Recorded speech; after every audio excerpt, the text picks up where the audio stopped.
또 예수님이 다시 오시면 그 부활하신 주님이 심판주로 오실 터인데, 그때 부활한 우리들이 심판대 앞에 설 때에 어떤 자세로 서야 되겠느냐, 이게 중요한 거죠.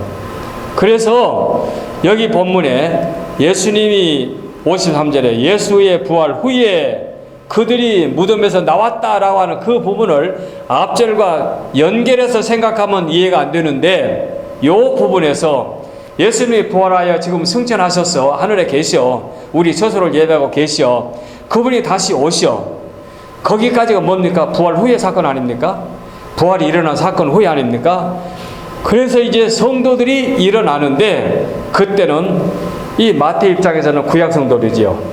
아까 말씀드린 세례요한도 구약 성도고, 요셉도 구약 성도고, 자, 그때에 그 자기 부모도 구약 성도고, 또 시몬도 구약 성도고, 욥도 구약 성도고, 모든 성도들이 그리스도 앞에 나올 때에 무덤 문을 열고 나와가지고 그들이 심판 앞에 서게 될 것이다. 이 부분을 이렇게 기록하였을 터인즉 미래에 일어날 사건을 염두에 두고 마태가 기록하였을 것이다. 이렇게 해석하는데 이게 상당히 합리적이고 이해가 되는 부분이다. 여서 이 부분을 제가 자세히 말씀을 드린 것입니다.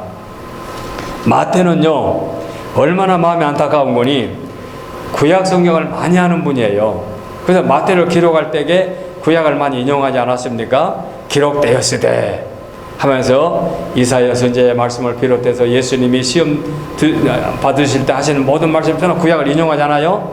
그래서 마태는 뭘 알고 있는 거니? 이사야서 26장에 주의 죽은 자들은 살아나고 우리의 시체들은 일어나리이다. 티끌에 거하는 자들아, 너희는 깨어 노래하라. 주의 이슬은 빛난 이슬이니 땅이 죽은 자를 내어 놓으리로다. 이런 이사야 선지자가 하는 말씀을 지금 마태는 기억하고 사는 거예요.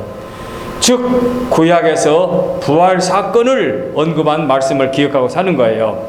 에스겔 37장에도 그러므로 너는 대언하여 그들에게 이르기를 주 여호와의 말씀이 내 백성들아, 내가 너희 무덤을 열고 너희로 거기서 나오게 하고, 무덤을 열고 거기서 나오게 하고 이스라엘 땅으로 들어가게 하리라.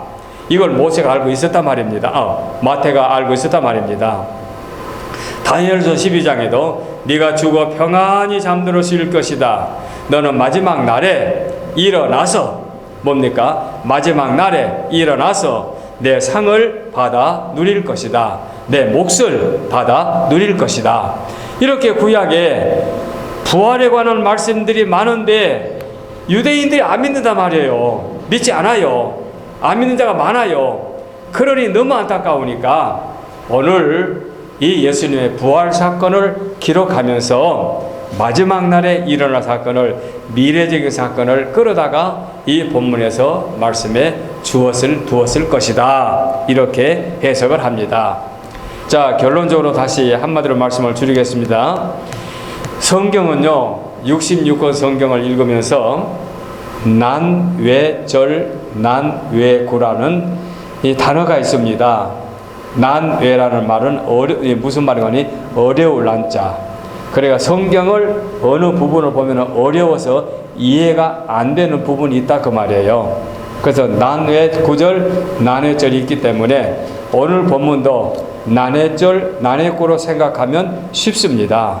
그러나 우리가 평신도들이 평소에 궁금한 점을 놓고 골똘하다 보면은 그 어떨 때는 또 병이 생기는 수도 있잖아요. 저도 성격이 그래요. 뭔가 골똘하게 생각하다 보면은 그 내중에는 아까 말씀드린 꿈에도 보인다니까요. 그게 이제 비정상 아닙니까? 그러니 난외절이나 난외구로 취급해 버리면 간단하지만 우리가 이 말씀을 도대체 성경에 모순되지 않는 법인에서 어떻게 이해가 될까라는 부분에서 보면은 아까 위에서 말씀드린 그런 모든 부분으로 예수님 당대에 죽은 구약의 성도들이 일어나가지고 성에 들어가서 사람들에게 보여주고 그 다음에는 모르겠다 이렇게 생각할 것이 아니라 그분들은 마태가 이런 생각을 가지고 기록했을 것이다 라고 생각하면 이해가 되기 때문에 난회절, 난회구절이라는 말씀까지 포함해서 이 시간 말씀을 드렸습니다.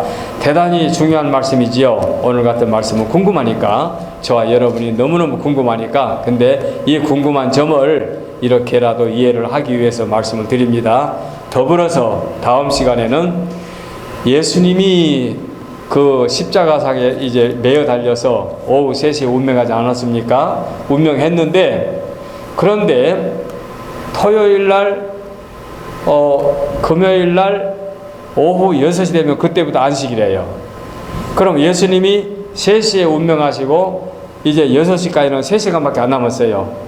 그때 장사를 치르지 못하면 안식일 날 예수님의 시체가 십자가에 매어 달려 있어야 돼요. 그때 누가 장례를 치릅니까? 아리마대 요셉이 장례를 치르지요. 그래서 아리마대 요셉의 신앙에 관하여 오늘 이 말씀을 준비하며 동시에 준비했습니다. 다음 시간은 아리마대 요셉의 신앙을 또 한번 묵상하도록 하겠습니다. 기도하겠습니다.